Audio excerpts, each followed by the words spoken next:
Hello everyone, welcome to the UPSC framing class. UPSC framing class में आप सभी का स्वागत है। आज हम देखने आ रहे हैं रिव्यू एग्ज़ाम का 1 जून की फर्स्ट शिफ्ट में कौन कौन से प्रश्न पूछे गए और आने वाली एग्ज़ाम में किस किस टाइप के प्रश्न पूछे जा सकते हैं। ठीक है, तो फटाफट हमारा लेक्चर स्टार्ट करते हैं। उससे पहले जिन बच्चों का यहाँ पर एग्ज़ाम चल रही है, आने वाले इसमें है 3 तारीख 4 तारीख, तो इस नंबर पर आप व्हाट्सअप कर सकते हैं कि कौन कौन से प्रश्न पूछे गए हैं। ठीक है, तो चलिए चलते हैं हमारे लेक्चर की ओर। कौन कौन से प्रश्न पूछे गए। सबसे पहला प्रश्न जो पूछा गया था विज्ञान से प्रश्न था। यहाँ पर विज्ञान से प्रश्न था एथेनॉइक अम्ल का दूसरा नाम क्या है। तो एथेनॉइक अम्ल का दूसरा नाम था एसिटिक एसिड। क्या नाम था? Acetic acid. ये 3 बार आ चुका है अभी तक एग्जाम में, तो ध्यान रखिएगा। और एक क्वेश्चन जो है 4 बार आ चुका है, वायुमंडल में नाइट्रोजन गैस कितने प्रतिशत है। तो 78%। अच्छे से याद कर लेना। कुछ बच्चे 71 लगा देते हैं, और 71 क्या है? पृथ्वी पर जल है। ठीक है, पृथ्वी पर क्या है? जल अगर बात कर रहा हूँ तो वो 71 है। ठीक है, तो आने वाली जिनकी एग्ज़ाम में शिफ्ट में हो, आने वाली जिनकी एग्ज़ाम है, तो ध्यान रखिएगा 71% पानी है और 78% क्या है यहाँ पर? वायुमंडल में नाइट्रोजन गैस है।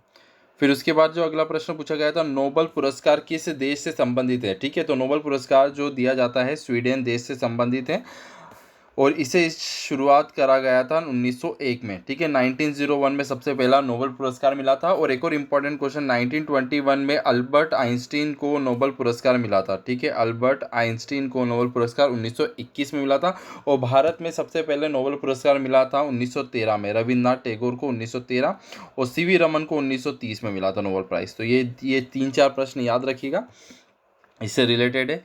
फिर उसके बाद एक प्रश्न था यहाँ पर, समभारिक आइसोबार में क्या समान होता है। तो आइसोबार में परमाणु भार जो रहता है वो समान रहता है। ठीक है, तो ध्यान रखिए, जैसे लिखते हैं 18 AR 40 लिखते हैं, 20 Na 40।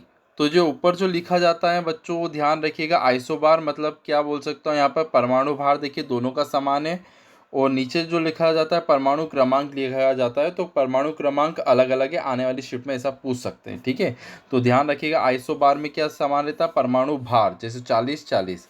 और क्या अलग अलग रहता है? तो ध्यान रखिएगा एटॉमिक नंबर जो उसका होता है वो अलग अलग होता है। फिर उसके बाद अगला प्रश्न पूछा था, सासाकावा का अवार्ड कौन देता है। तो ये कौन किसके द्वारा दिया जाता है? संयुक्त राष्ट्र अमेरिका के द्वारा दिया जाता है। ठीक है, संयुक्त राष्ट्र के द्वारा दिया जाता है। फिर एक प्रश्न था न्यूटन्स की खोज। तो जनरली बेसिक क्वेश्चन विविध के और साइंस के विविध के प्रश्न जरूर पढ़िएगा। न्यूटन की खोज करी थी जेम्स चैडविक ने। ठीक है, किसने करी थी? जेम्स चैडविक ने। और तो ने की थी। तो आपको बताना अल्फ़ा और बीटा पार्टिकल्स की खोज किसने करी थी। ठीक है, अल्फ़ा पार्टिकल और बीटा पार्टिकल्स की खोज जो है, कण जो है, वो किसने करी थी? आपको नीचे कमेंट बॉक्स में बताना बच्चों। चलिए, फिर एक प्रश्न पूछा गया था, मधुमक्खी का वैज्ञानिक नाम। तो ध्यान रखिएगा वैज्ञानिक नाम क्या है यहाँ पर? एपिस है। और मधुमक्खी पालन को क्या कहा जाता है? एपीकल्चर के नाम से जानते हैं। किस नाम से जानते हैं? एपीकल्चर के नाम से। फिर उसके बाद अगला प्रश्न जो पूछा गया था, आसियान में वर्तमान में कितने सदस्य हैं। ठीक है, तो कितने सदस्य हैं यहाँ पर? 10 सदस्य हैं। आसियान की स्थापना कब हुई थी? 8 अगस्त 1967 को हुई थी। थाईलैंड की राजधानी बैंकॉक में हुई थी।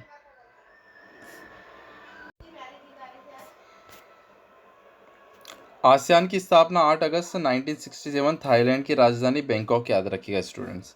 चलिए अगला प्रश्न चलते हैं, परजीवी पौधे में कौन होता है। ठीक है, एक एग्जाम्पल पूछा गया था परजीवी। तो सबसे बेस्ट एग्जाम्पल था पौधों में अमरबेल। ठीक है, कौन था? अमरबेल।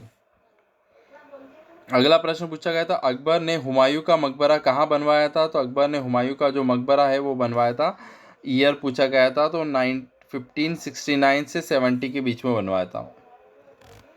अगला प्रश्न करंट अफेयर से था, 2021 में महात्मा गांधी राष्ट्रीय पुरस्कार किसे दिया गया था। ठीक है, तो इसका सही उत्तर जो था यहाँ पर भूषण कुमार। फिर उसके बाद पूछा गया था ये वाला प्रश्न हो चुका है। फिर उसके बाद नेक्स्ट प्रश्न पूछा गया था, दिसंबर 2022 तक मध्य प्रदेश में कितने जिले थे। ठीक है, तो यहाँ पर दिसंबर 2022 तक मध्य प्रदेश में कुल 52 जिले थे। ठीक है, तो अभी वर्तमान में कितने जिले? तो नीचे कमेंट बॉक्स में कमेंट करिएगा, और जो नया जिला बना है उसका नाम क्या था। ठीक है, नीचे कमेंट बॉक्स में ज़रूर बताइएगा बच्चों। फिर उसके बाद पूछा था, रजिया सुल्तान कब शासिका बनी थी। ठीक है। तो कब शासिका बनी थी? यहाँ पर 1236 में बनी थी। ठीक है। और एक और याद रखिएगा, विजयनगर साम्राज्य की स्थापना 1336 में। वर्तमान में पीएससी में प्रश्न पूछा गया था, विजयनगर साम्राज्य की स्थापना 1336, याद रखिएगा। और 1236 ये प्रश्न आ चुका है, तो प्रश्न रिपीट भी हो रहे हैं, तो बिल्कुल ध्यान रखिएगा। और जो नए स्टूडेंट, चैनल को सब्सक्राइब करके नीचे बेल आइकॉन पर क्लिक जरूर करिएगा। और टेलीग्राम चैनल की लिंक दे रखी है हमने डिस्क्रिप्शन बॉक्स में, तो वहाँ पर जाके ग्रुप को ज्वाइन जरूर करिएगा, क्योंकि इसकी फ्री पीडीएफ आपको वहाँ पर मिलती जाएगी सारी एग्ज़ाम की। फिर पूछा गया था शंकर लक्ष्मण का संबंध किससे, खेल से है? तो इनका संबंध जो है हॉकी से है। ठीक है, ध्यान रखिएगा किससे संबंध है, हॉकी से है। ठीक है, भारतीय खिलाड़ी थे। 1956, 60 और 64 में ओलंपिक में भारतीय टीम के गोलकीपर भी रहे हैं ये। ठीक है, और इन्होंने 2 स्वर्ण पदक और 1 रजत पदक भी जिताया है इन्होंने। चलिए, फिर एक प्रश्न पूछा गया था, भारत का पूर्णतः संविधान साक्षर जिला कौन सा है? ठीक है, तो ये कौन सा है? कोल्लम है। फिर उसके बाद एक और करंट अफेयर्स से क्वेश्चन था यहाँ पर आपका, यशवंत चंद्रचूड़ कौन से नंबर के मुख्य न्यायाधीश बने हैं? तो ये से क्वेश्चन भी आ रहे हैं करंट अफेयर से। तो ये बने हैं भारत के 50वें मुख्य न्यायाधीश के रूप में इन्होंने शपथ ग्रहण करी है। ठीक है, 50-50 याद रखिएगा स्टूडेंट। और देखते हैं किस किस टाइप से आपके मैथ्स से प्रश्न आए। मैथ्स से प्रश्न सिमिलर आ रहे हैं, सिंप्लीफिकेशन से आपके 2 क्वेश्चन आ रहे हैं, रेशो एंड प्रपोर्शन से आपका 1 क्वेश्चन, समय कार्य से 1 क्वेश्चन, समय दूरी से 1 क्वेश्चन, एवरेज से 1 से 2 क्वेश्चन यहाँ पर आ रहे हैं, ज्योमेट्री से 1 क्वेश्चन, परसेंटेज से 2 क्वेश्चन, प्रॉफिट लॉस, मतलब कि जो हमेशा मिला जुला जो चल रहा है इनका पैटर्न सिमिलर ही चल रहा है यहाँ पर क्वेश्चन। ठीक है, तो बिल्कुल ध्यान रखिएगा। हिंदी से भी अगर बात करें, समास, मुहावरे, विलोम, समानार्थी, इनसे प्रश्न आपके एग्जाम में आ रहे हैं। ठीक है, तो ये टॉपिक आप अच्छे से कर सकते हैं। मिलते हैं हम नेक्स्ट शिफ्ट के रिव्यू में। Thank you.